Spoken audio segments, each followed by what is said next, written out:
Now, Santiago de Cuba is considered the birthplace of Castro's revolution. For more, let me turn to William, or Bill LeoGrande. He's a professor at American University and co-author of the book, Back Channel to Cuba, The Hidden History of Negotiations between Washington and Havana. Bill, welcome. Thanks for having me.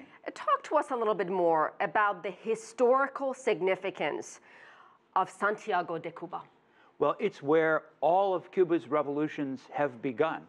In 1868, the first War of Independence began in the eastern part of the island.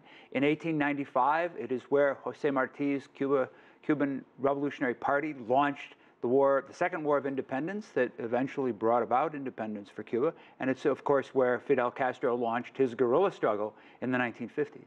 This is an 800-kilometer journey. They are stopping along a number of cities along the way. Talk to us about the symbolism and significance. This really is supposed to be a victory march in reverse, isn't it? It is. It's the bookends of Fidel Castro's revolutionary career.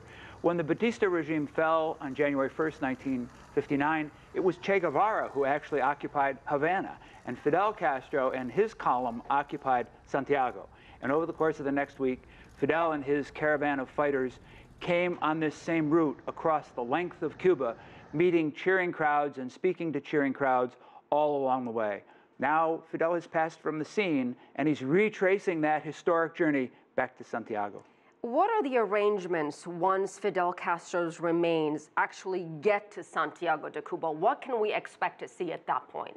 Well, I think we'll see very much what we're seeing in Havana, crowds of people lining the streets to pay their respects, and then he's going to be laid to rest in the same cemetery as the remains of José Martí. This is an 800-kilometer journey, as we've been talking about. How difficult or how easy will it be, Bill, for ordinary Cubans down the road to make this journey to Santiago de Cuba to pay their respects in 6 months, in a year from now?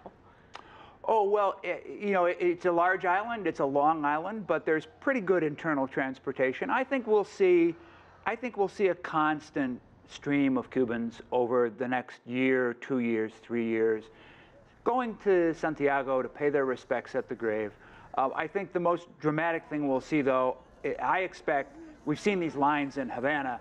I expect to see lines like that all along this route for 800 kilometers and then in Santiago itself. William, Bill LeoGrande, thank you so much, sir, for joining us. My pleasure.